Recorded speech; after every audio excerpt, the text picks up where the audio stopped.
Welcome to the Franciska Show podcast on JewishCoffeehouse.com, the show where I give a voice to Jewish issues, topics, and people. I'm Franciska, your host. Welcome back, Franstans. I'm so grateful for all the incredible feedback I've received from you over the last week from our latest episode. The throwback episode for this week is Primary and Secondary Infertility with Keshet Star. If you'd like a second throwback, we have another infertility episode that I will link in the show notes as well. Today's episode is about adoption, as you may have seen in the title.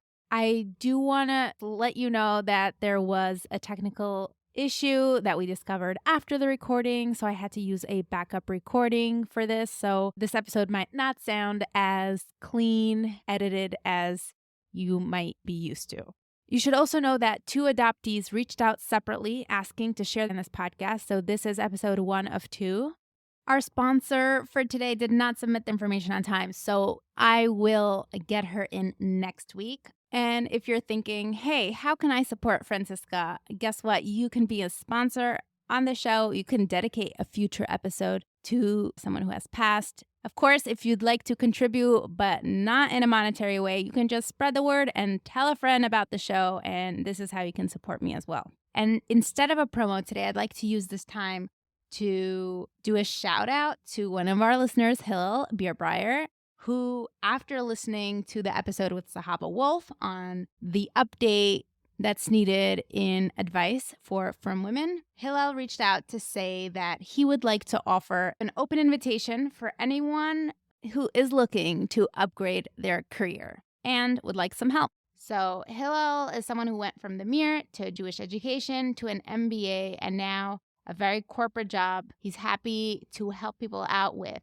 intros, reviewing resumes, and whatever someone may need, he has an open door policy. So this is just some of the good that happens from this podcast, and I wanted to use a promo spot to do this shout out because we like helping people. We like finding solutions to some of the issues and complications that we have due to our lifestyles as Orthodox Jews.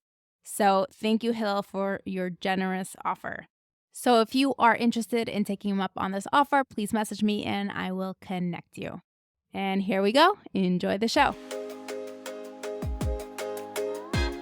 Welcome back to the Franciska Show, Franstans. Today on the show, we're here to talk about a personal story firsthand about being adopted as a from birth person. Welcome to the show. Thank you so much. It's great to have you. Thank you for reaching out and offering to share your story. It's so important to share stories like these, and I'm excited to hear yours. So let's start however you feel the story begins for you. So the story begins when I was 16. I was in a modern Orthodox high school in Brooklyn. It was towards the summer, so like taking finals. And I have one brother. He's married. My sister-in-law called me after school one day. And she said, we want to go visit grandma and, also who lived in Brooklyn. And I said, sure. She was bringing my nephew, cute little toddler. Yeah, why not? So we go to grandma. She was like 90 something. She was like just a beautiful old lady. And she makes a joke, a comment.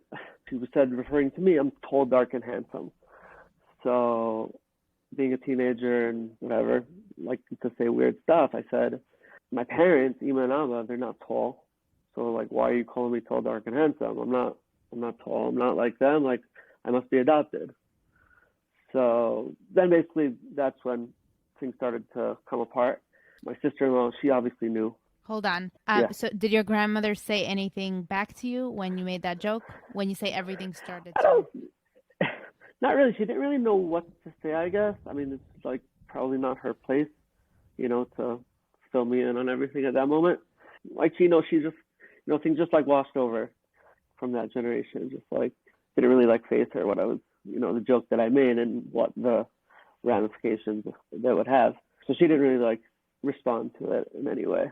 Not that I remember. But my sister-in-law definitely had a very visible reaction to what was going on.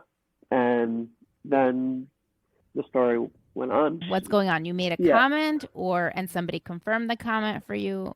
My sister-in-law thought that when I made that comment, I knew, I had figured it out what was going on, and I knew that I didn't look like my parents, so like I'm not related to them. And apparently I'd been making comments like this for a while. So she started, like, she went into the bathroom, like she was crying. She was calling my brother, telling him that, like, I think he knows something, and he just said this very strange thing. My brother said he was going to come talk to me. He wasn't around, but obviously my sister-in-law wasn't going to break the news to me in my face. Like, my brother wanted to come to be the one to do it. We were very close at that point, and we're still very close. He's 12 years older than me, which also, we're a very big age difference. I was like joking with my sister-in-law, like we were leaving my grandmother, getting into the car, and I made a joke like, oh, was I like born a girl or something? Like, I don't know, I had like this thing, like, Okay. I don't know, I had this idea in my head. Meaning I always felt different, which was, a little strange. But she was like laughing, like I was trying to, make jokes to make her feel better and also like myself feel better, because I knew something was taking place. So there was a span of a few hours after that interchange at my grandmother to when I sat down with my brother and he actually told me what was happening or what had happened. Do you want me to go into that? Sure, Like just that, give us in a few sentences. or what had happened. So we basically came to my parents' house. My parents did not want to be there when I found out. It was too much for them. My brother was doing something that was like not really in line with what they wanted. They didn't want me to know at all. And I sat down with my brother and he's like, ask me anything you want about your past, about what you think. I knew obviously what was happening, so I asked him, am I adopted? And he said yes, which I didn't really expect. I don't think none of the parts of my conscious brain was actually expecting that to be a reality. I had a very, good relationship with my parents. I was a baby. They, gave me like pretty much whatever I wanted, and they loved me. My mother, like, she had a lot of love, almost like more than normal type of love that she had for me. And so I was not really expecting that. I knew that it was coming to that, but wasn't ever really a possibility in my head. It's a weird dichotomy because I always felt something was different growing up. Did you give examples besides, or is it only looks? What do you mean only looks? Well, like in terms of you're dark or tall. The example you just brought up with your grandmother, that right. clearly stood out. Right. So I guess that I ignored. Also, like, I don't know, I have dark hair. My adopted mother has dark hair, so I just I made it like I just made sense. Like, okay, I have dark hair, she has dark hair, and some things don't match, but one thing does match. So like I'll focus on that. But there was always that tension in the house and in the conversations when these things come up. Every family has these types of conversations, these types of jokes, and these types of, like, oh, like he must be adopted, or like, where did he get that from? Where did he get this from? Those comments were always taken like very seriously and quieted when those things used to come up around my family. And as me and my brother were coming closer together in age and maturity, then those jokes and things started to actually, make him uncomfortable and make him feel more guilty that I was saying something that I really didn't know what I was saying. And the plan was never to tell you or to wait till you bring it up? Do they have a plan, your parents? My mother said she was never going to tell me, ever. She wanted me to be her child. Like, no, she told me that. My father, he really was, subjugated to her will because obviously he being the husband, but he knew that it wasn't right. He never did anything about it, but he was always talking to rabbis, talking to people, trying to figure out, like, what should he do? What should he do? What should he do?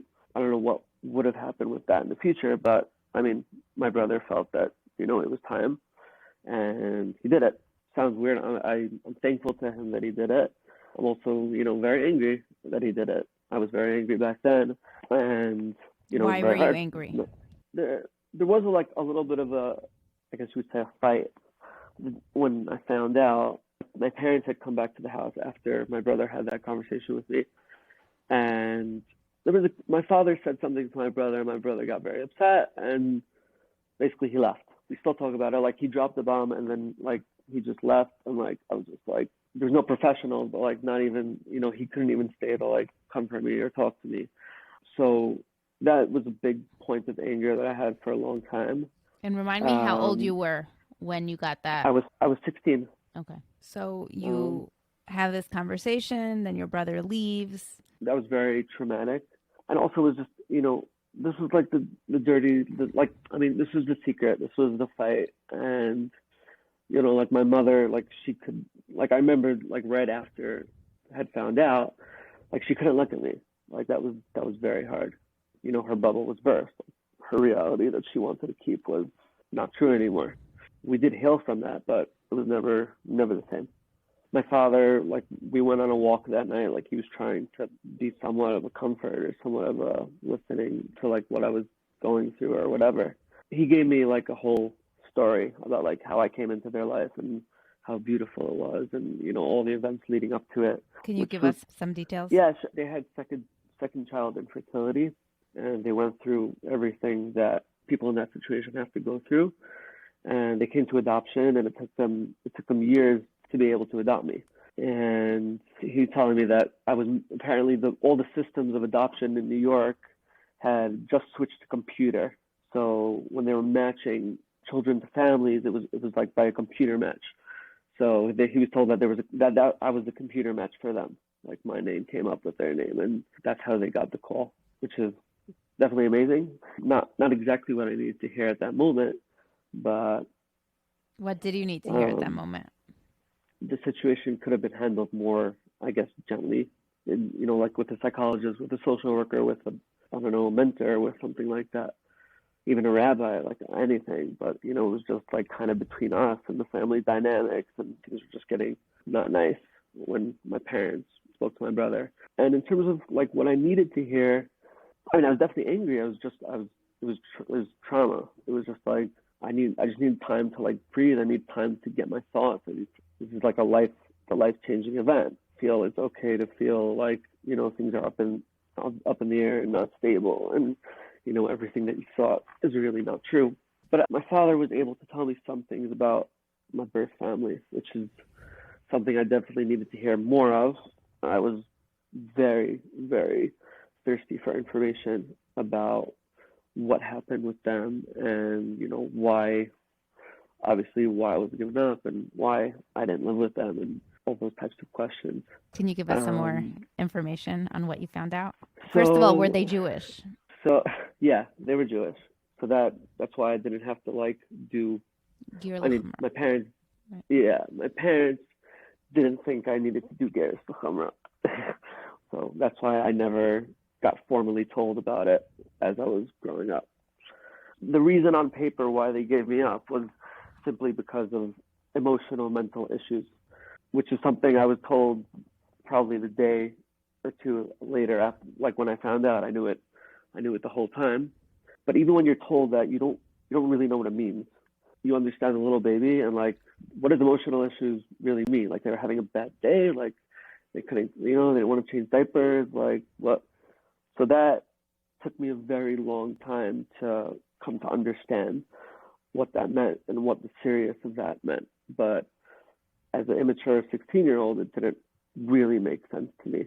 And that's why I think the search and the journey is so important for adoptees like myself, just to come to our own understanding of what it means that they gave you up and come to some sort of peaceful and real understanding of that. I carried those words through. That was my story, like I knew my birth parents couldn't take care of me because of mental illness. What that means, I have no idea. Now I know a little bit more about what that means from living and being around the block and seeing different people and talking to different people. Could you share more about what that means for you? What do you understand more of now? I mean, I'll just fast forward to Sure. 3 years ago. I found out who they were, which was a whole nother story. We could talk about that in a second. But I found out my birth father passed away around 3-4 years ago. And I found out through like a relative of my birth father's through email 3 years ago. He died like 6 years ago. So I only found out 3 years ago. He died like 6 years ago. So I went nuts. I mean, I didn't go nuts, but I went nuts to find out information, to find out what happened, like what. And I got in touch with someone who's now my aunt, basically, and also a cousin of my father's, who I'm in contact with, and basically they found his body in the East River. They have no idea what happened, but obviously it couldn't. I understood that it probably had a lot to do with his mental illness. He had a very serious mental illness that, like, the term that I was told is paranoid schizophrenic. So apparently, like, not always in control of, you think people are chasing you or whatever. So when I understood that and saw, like, how he died, it started to seep into my head, like, how limited they were. I wouldn't say that brought me to peace with it, but it just helped me understand more. You started looking into who your birth parents are at the time, and where did you ever get to meet your birth mother? So when I first found out, one of the very good things my adopted parents did was they allowed me to write letters to my birth parents right when I found out, right when I was 16. So we had 6, 7, 8 letters over the course of 2 years, which was nice. Like, I was very cautious about what to say, and I wasn't just going to write them a letter and say, like, why'd you give me up? I wanted to, like, try to build up some sort of relationship and try to, like, coax some sort of information out of them, like simple stuff. What do you look like? What are you into? Like, I'm a musician. Do you play music? Where's our family from? Where in the world? Like, Holocaust, no Holocaust. So those were the first letters, just getting to know, like, my simple history, my grandfather's history and all that. In terms of my birth mother, he related to me, his family story. They were from the Holocaust. They were from Poland. They, like, 8 siblings. 7 survived. But about my birth mother, he didn't really share so much, which was interesting. But I never got to meet my birth mother. She's also very limited in terms of her mental illness, like very extreme mental illness. I would love to meet her. It just would have to be very careful type of situation. But it doesn't really look like I'm ever going to meet her. That's what my aunt has been telling me for a while. When you say aunt, biological aunt or adoptive aunt? My birth mother, she grew up with a sister in her family, but they were both adopted from separate families. So they grew up in the same family, but they were not related. So my mother was also an adoptee, which I found out also like 3 years ago from when I got in touch with this aunt who grew up with my mother.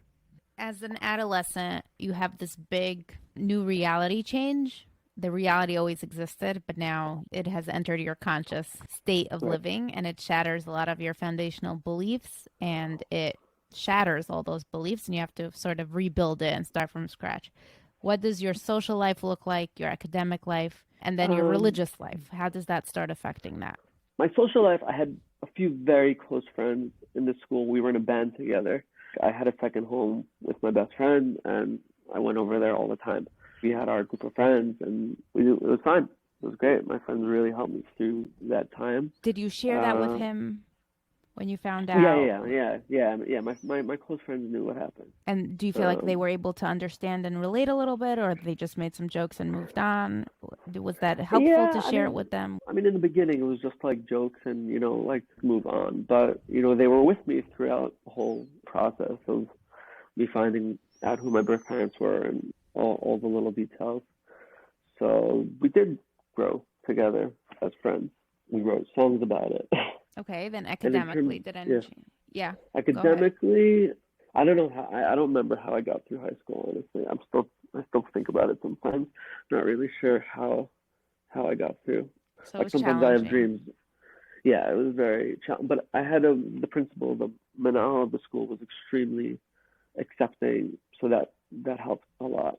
I mean, definitely that first day, I could not focus on anything. Like, I had the day I found out, I had a Regents prep class, which was just not really the best thing for me.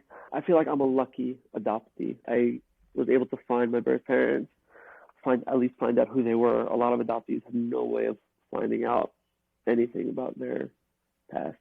And my parents nurtured my relationship with my birth parents.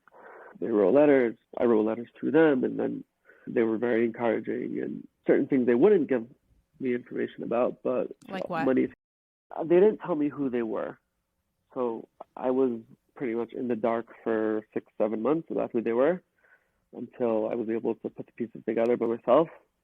Do you resent which, them for doing that, or do you understand where they were coming from? I mean, I think at the time I was pretty resentful. This is my information. I want to know it. But I mean, I understood what they were doing. My birth parents they lived very close to where I grew up. And my father always told me that, like, we were afraid that you would just hop on a train and just go there.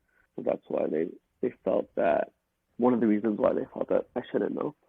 But when I found out, I didn't jump on a train to go find them. I was very cautious. I was very gradual with all my, it's a lot like the adoptee has to think about all these things. You have to think about the other person and how it's going to affect them. And even for myself, not to go so fast into the new territory.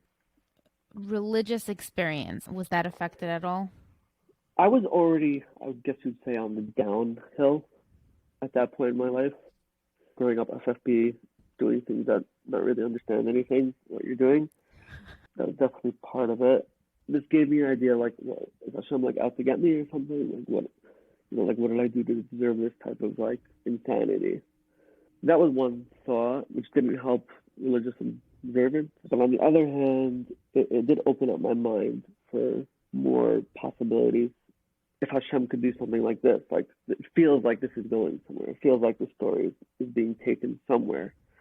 So that does seem at the same time, it seems chaos, but in a different way, it seems like a direction that I'm being brought in. So that made me stronger and made me more open to a relationship with God and the Torah and all that stuff. And I say in hindsight that the trauma of finding out was something that really allowed me to be susceptible to what would happen in Israel later in yeshiva. And, what happened in Israel? I firmed out. I firmed out. I got very serious and got more religious. I got into it, got excited about learning, got excited about doing mitzvahs and being that person. Did you ever go to therapy? Yeah. So, yeah. Also, when I found out I was adopted, my parents sent me to a therapist who kind of specialized in adoption, but not really, meaning she was really on the adopted parent side of the equation. She tried to help me. I don't have any recollection of pretty much a year of therapy that happened then. And then Israel, I finally found a therapist who fit for me, and yeah, I've been going to therapy ever since. And now you're a married adult and a parent. Talk to me about how that experience has changed your perspective. Do you judge your parents, or do you wish your parents raised you with the reality that you're adopted? Are you able to understand your adoptive parents more now that you're a parent? Meaning them not telling me. Meaning, as a 16-year-old, you were limited in terms of your perspective, understanding, capacity for compassion, and all that. Now that you're an adult and a parent, do you see their side? Not yet. I mean, I don't think I've ever had that thought. So you still hold resentment for that decision? A little, yeah. Talk to me about your relationship now with your parents, and do you ever talk about it, or is it like the thing you don't talk about ever, but you go for Shabbos or for Yantif or whatever arrangement you have? Maybe you don't talk to your parents anymore. No, I do talk to my parents. My adopted mother was actually passed away 2 years ago, but we had a more open relationship about everything. We were able to talk about what was going on for me and how I was doing, and my story with my birth parents and with my history, which was amazing. They were open to talking about it. But there was, me coming to Israel and me staying in Israel, that was something which was extremely hard for them, and that also caused a tremendous strain on the relationship, which we had to work on and we had to come to terms with. I think getting married made it much, much easier for them to accept that I was living in Israel, having this life away from them. The relationship, I think, was healed to a certain extent. My mother stood firm to what she said. She said, I would have never told you. She wanted to protect me. She wanted me to have a normal life. I mean, if you're asking, like, with my kids, like, of course I want to protect my kids. So here's my question. How do you feel your life is not normal having this information? Because technically speaking, for anyone who's never experienced this or had anyone in their life experience this, nothing should change because you were raised in a beautiful family with two loving parents who wanted the best for you. So now that some new information came about, how does that change things now? I mean, it depends what type of person you are. I mean, I feel like I'm the person who I wanted to know more about my birth family. I wanted to get involved with my birth family. Some people don't want to do that. Some people do not want to. They don't want to rock the boat. They don't want to, they don't want to question. They just want to go forward in life. I think it depends on who you are. I don't have so much contact with so many adoptees. I'm trying to have more experiences with them. You take it or you leave it. You can choose to leave it or you can choose to run with it. My question is, how do you feel different? Yeah. You said have a normal life. So what do you feel about an adoptive child who knows that he's adopted or she's adopted? What makes them less normal? That's my question, I guess. It's like a sense of stability. It's a sense of, I feel like we adoptees think that people who grow up with their biological parents, they just have this sense of stability. They just have this sense of things just make sense. Things are right. I'm where I belong. I think that people who grow up in biological homes, that's what they have. They don't have to question their origins. They don't have to question where they come from. Where's this from? Where's this trait from? Even the medical, like most adoptees don't know the medical history. I'm sorry if I'm pushing too much, and if it's too triggering, you tell me, we'll move on. But I'm poking the curiosity bear here, if that's okay. Yeah. If you think of your life, if your birth parents would have kept you, what kind of life would you have had? Don't you think, oh, I'm so grateful that I ended up being raised by a family that is able to take care of me? 100%. That was, I think, the first meeting I had with my Rebbe, my Rosh Shiva. He told me that. That was the point he told me. Was that comforting? In a way, I mean, it was comforting, but it's like a bedrock premise. They saved your life. That's the story.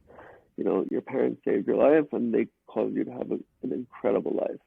It deepens the gratitude a lot. It's something that you have to come to terms with, and you have to try and let that knowledge influence the way you act towards them, which is something that's very hard with all these negative feelings of resentment and, wanting you to tell me and betray, and all those other feelings are still there, and the anger, but that they saved your life, and that's the reality. Do you wish they had raised you, your adoptive parents, do you wish they raised you with the reality of you knowing? No, I don't. Why?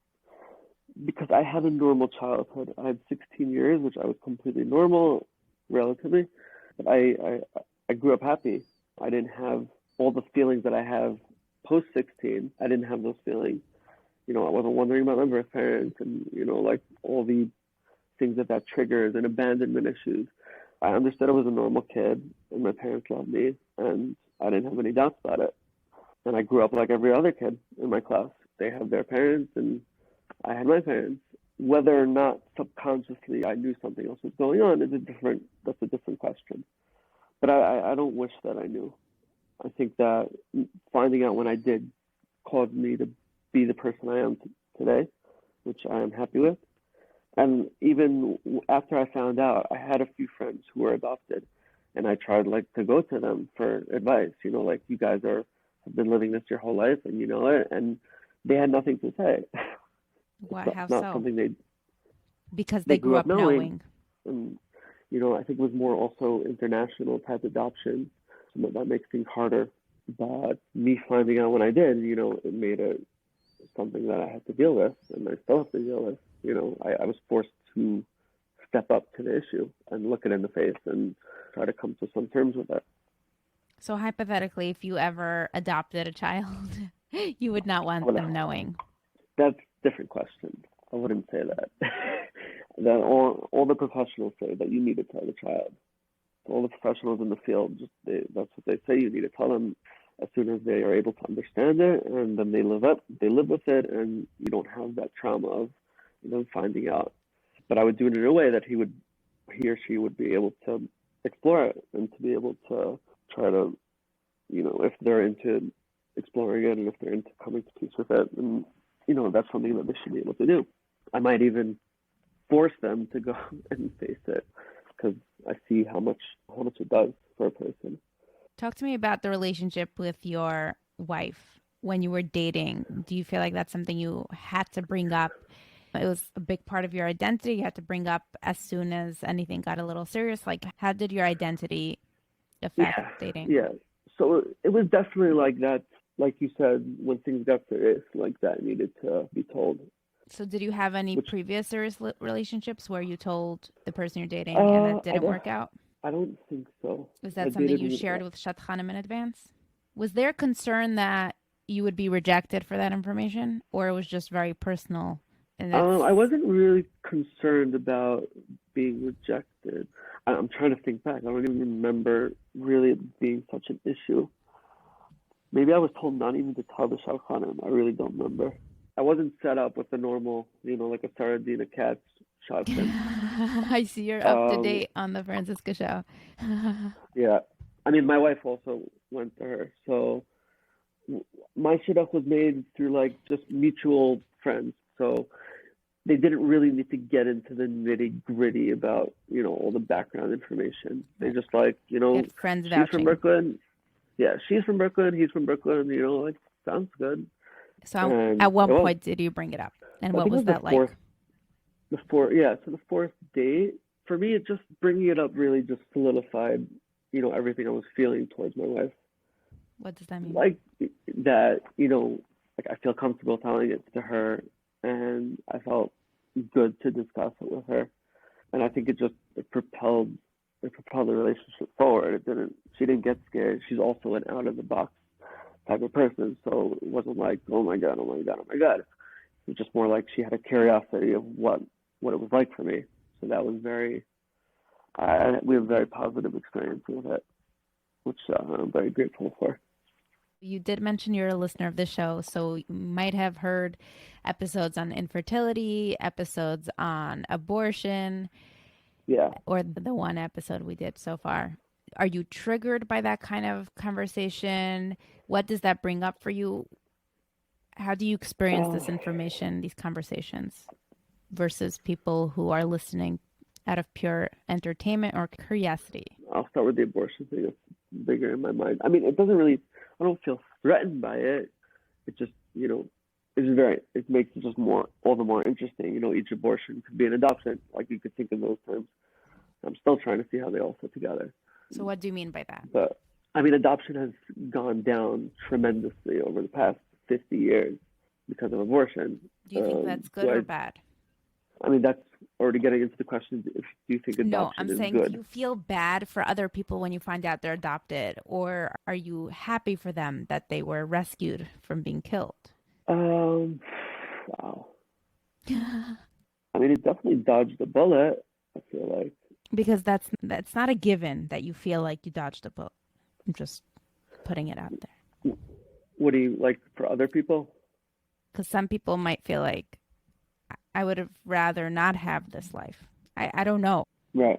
So, well, I mean, also I'm coming from more of a religious type of perspective on it. Even though the halacha is, there's lines and there's degradations and there's rules and when not to and when yes. So that's why I think my general outlook is you dodged the bullet. Like it's good to be alive. Like even though it could be very hard. So I guess that's going back to that question before where I brought up the episodes on abortion and infertility. Can you comment on the infertility piece? Do you feel like people who suffer from infertility shouldn't pursue adoption? No. They should adopt. For sure they should adopt. I just think it's very hard coming from you're trying to have your own child and you're trying and it doesn't work, and now you have to settle for adoption, which is kind of like the second best.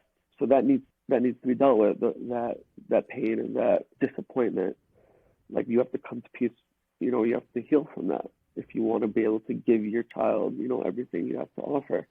So yeah, I think they should adopt. Understand that you're not getting a biological child, and it's not going to be exactly the way you think, and it's complex. It gets complex, and you have to be willing and ready to look that in the face and be able to face it, with your child or with your spouse together. If I tell you now that my next interview today actually is also with an adoptee, a woman, Well, and it just happened that you're scheduled on the same day, so this will be a series.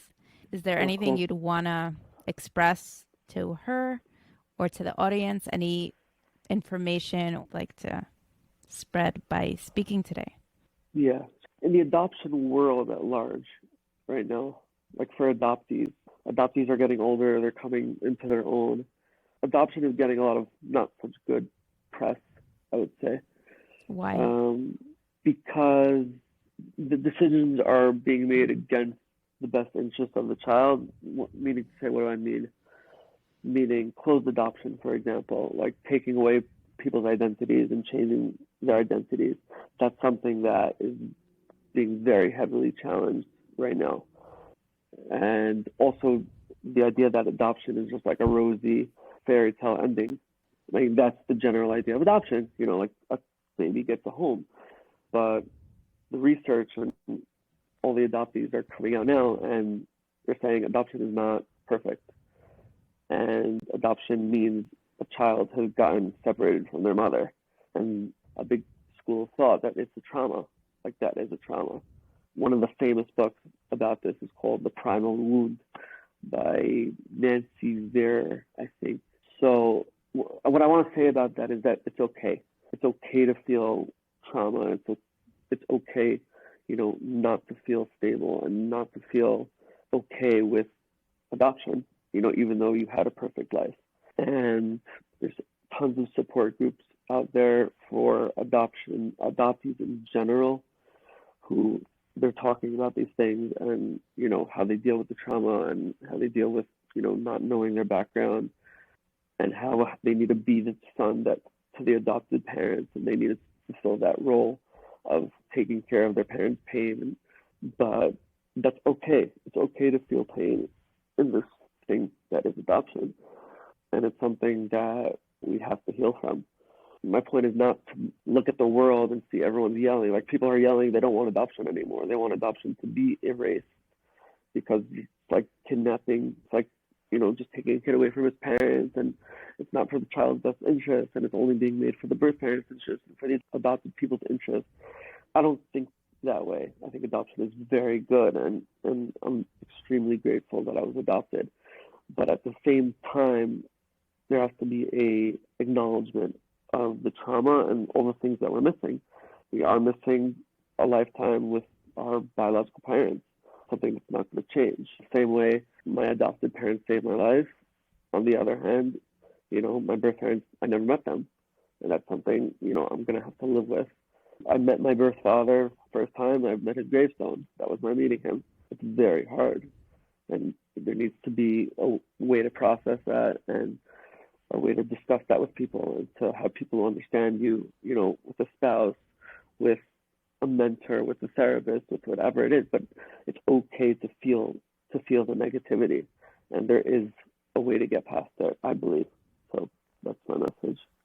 Do you feel like the abandonment piece and the trauma comes out? Do you see it as an adult? Every day. So give me an example. Anxiety. That's something I struggle with. I have a lot of different understandings about my anxiety, but I think the abandonment and the trauma is definitely in there. I don't know how it all fits together, but like having a family, I'm very worried about my kid, my boys, for no reason at all. That's something, like maybe something's happening to him at school. Maybe he's sick. Maybe he's this. Maybe he's that. Maybe a piano's going to fall on his head. Like, these are all just like, my brain is trained that things are not okay. And that's something that's very deep inside me. And I believe it comes from that trauma that they say, being separated from your birth mother, losing your stability. What happens to the baby when that happens? If you read The Primal Wound, then all that stuff is in there. So, yeah, I believe that the trauma is there. Thank you so much for sharing your story. and for reaching Thank out. you. Yeah, thank you for having me. Thank you. Thank you so much for listening until the end. If you would like to connect with our guest and or join his support group, his WhatsApp group, please check out the email in the show notes. You can also message me directly and I will put you both in touch. Next week, join us for part 2. I want to invite you to join the WhatsApp discussion group. Message me. I will give you the link to join. I'd like to throw in a shout out to Rabbi Johnny Salman, one of our sponsors. In case you have been thinking of reaching out to him, I want to give you some ideas of questions that you may have that people go to him for. So how does one halakhically and spiritually negotiate a marriage where one spouse is observant and the other one is not? How should one spiritually respond to a personal or professional crisis? What halakhic compromises are justified for the sake of shalom bayis? These are some of the topics or questions that you may want to reach out to Rabbi Johnny Salman with. His information will be linked in the show notes. If you are still listening, thank you. So I have an idea I'd like to throw by you, and maybe you can help with some suggestions of who would be a good fit for this kind of episode. I'm looking for 2 exes, essentially 2 individuals who got divorced, who'd be willing to come on and talk about the process of the get and that dynamic.